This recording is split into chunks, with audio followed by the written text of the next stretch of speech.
What's up, everybody? Welcome to the very first episode of Crucible and Controversy. What we will be doing here is playing Crucible games in Destiny 2, but going over very controversial topics, whether that goes from anime to Marvel to Star Wars to anything else that you would like to see.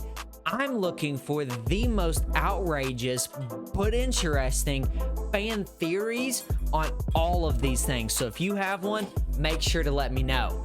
Let's get right into it. What if Darth Vader was never a Sith to begin with? What if he was actually a double agent for the rebellion? All right, listen.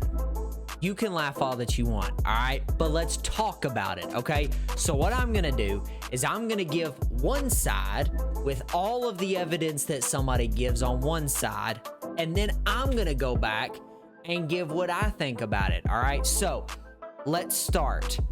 All right, first of all, I want to say a special thanks to Psychological Tip 5474, who gave this original theory on a Reddit post that I seen. So I will make sure to leave that post down in the description below if you would like to go check it out so you can see his exact points throughout that. I have reworded those points, but tried to keep to the main idea just so that way I'm not taking his own words. So the first point that we have is this. The destruction of Alderaan was never Darth Vader's doing to begin with. So, if you pay close attention to the movies actually show Tarkin giving the official fire command on the destruction of Alderaan, never Vader. To help back up this point, we see in movies like Rogue One, Krennic already states that Tarkin had a tendency to rush into violence and go on ahead and pull the trigger on specific destructive things in order to cause mass chaos. This brings up a very important point. Darth Vader makes the comment after Tarkin ordered the fire on Alderaan that he caused unnecessary civilian casualties, okay? The Darth Vader that we know would never have even second thought civilian casualties, okay? So what if his concern was because he knew that that wasn't right?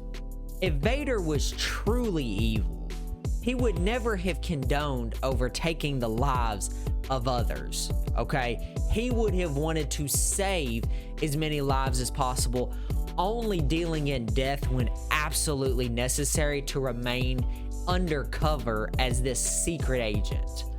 The second main point that we see made is that Vader actually sabotages the Imperial war effort for decades. So they say that Vader has been working in the background to make sure that things are going as planned to take out the Imperial forces and to continue to advance the rebellion. One of the main points used for this theory is that Vader was actually able to escape the Death Star. It's believed that because he had time to escape, he was fully aware of what was going to happen and he was able to slide out in the nick of time. Another point to help add on to this is that Vader strategically, or rather stupidly, took out a great deal of Imperial high powers that could cause mass destruction to the rebellion if they had stayed alive, okay? This helped to save many of the rebels, as well as keep specific locations secret, as well as protected, and specific people protected as well. Another point that is made is that Vader actually spares the life of Luke, and this goes with the idea that he didn't want casualties.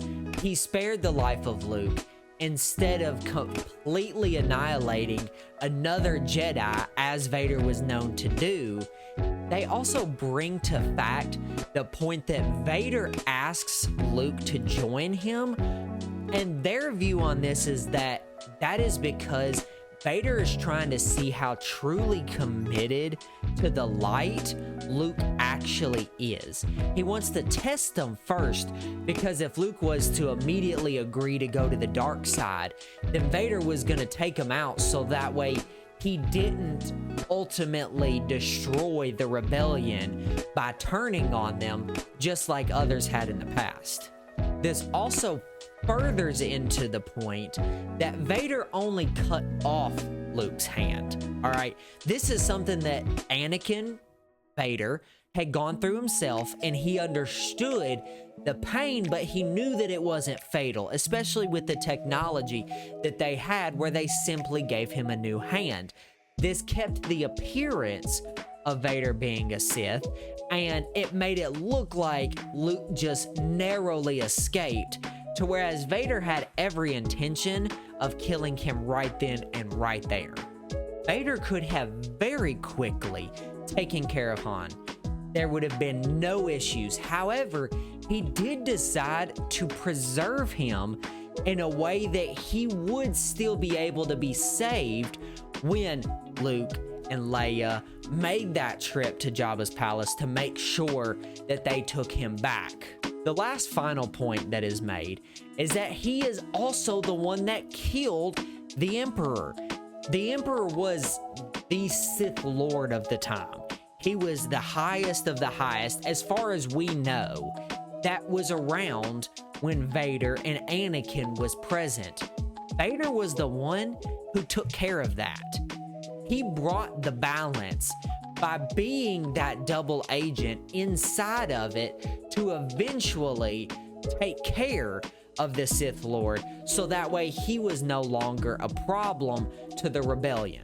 I wanted to point this out because the individual who wrote this did say this, and I do believe that they had the best intention, as they said that they believe that Anakin was evil in the Revenge of the Sith movie.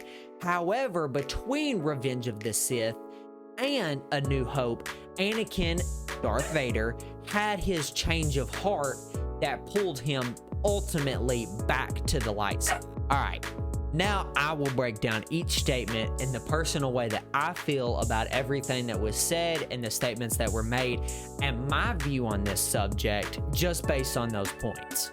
On the first point, the destruction of Alderaan. I don't believe that Vader did not have a hand to play in this. While Tarkin ultimately called fire, that does not mean that it was not Vader's ultimate plan to do that himself, to completely eliminate such a beautiful planet.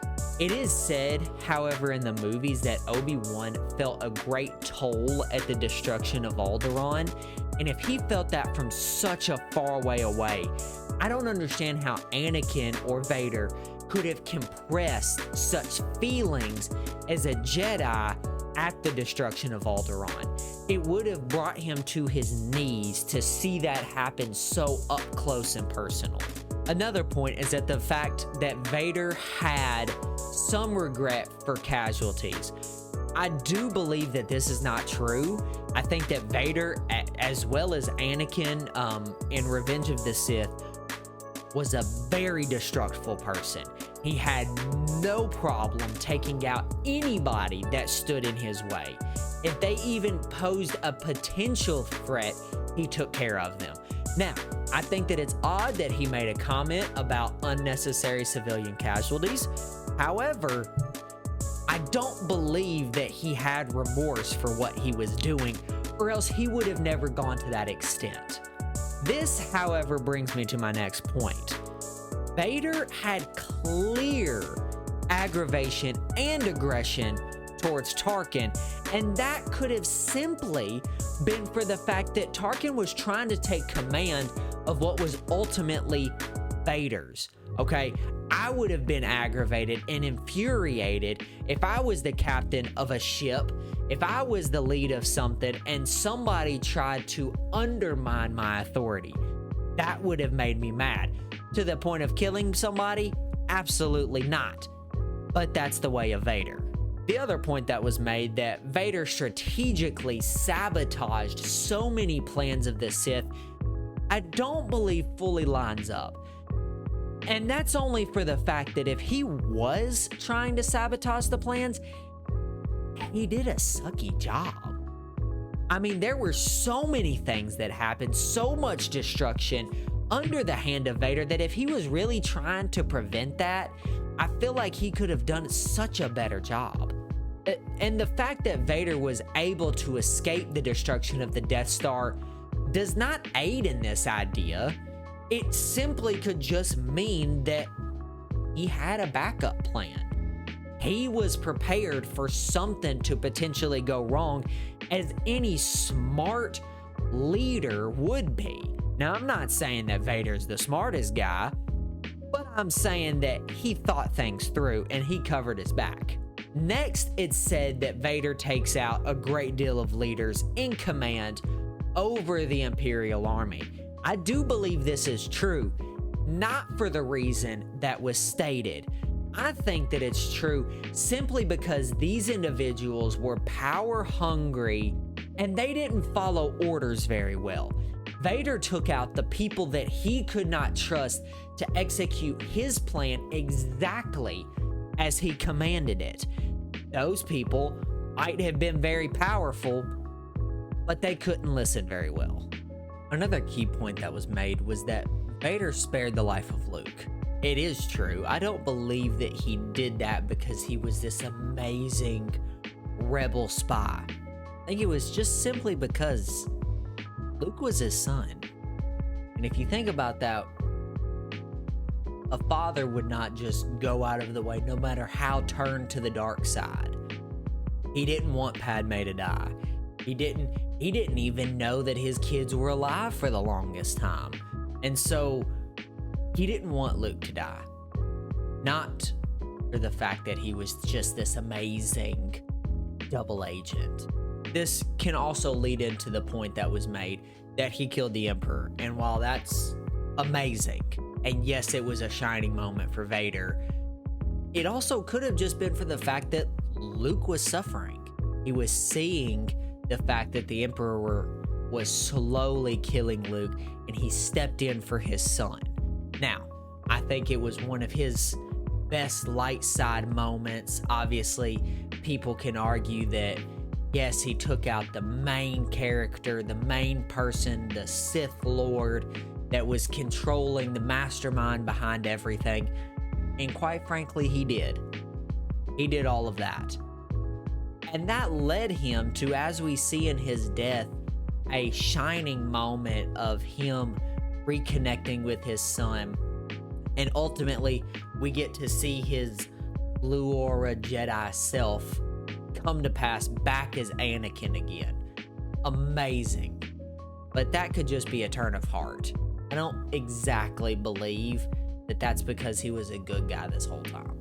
So, I say all that to say, while Vader ended on a high note, I personally don't believe that he was a secret agent. I don't think that that lines up with the storyline. It's a cool theory.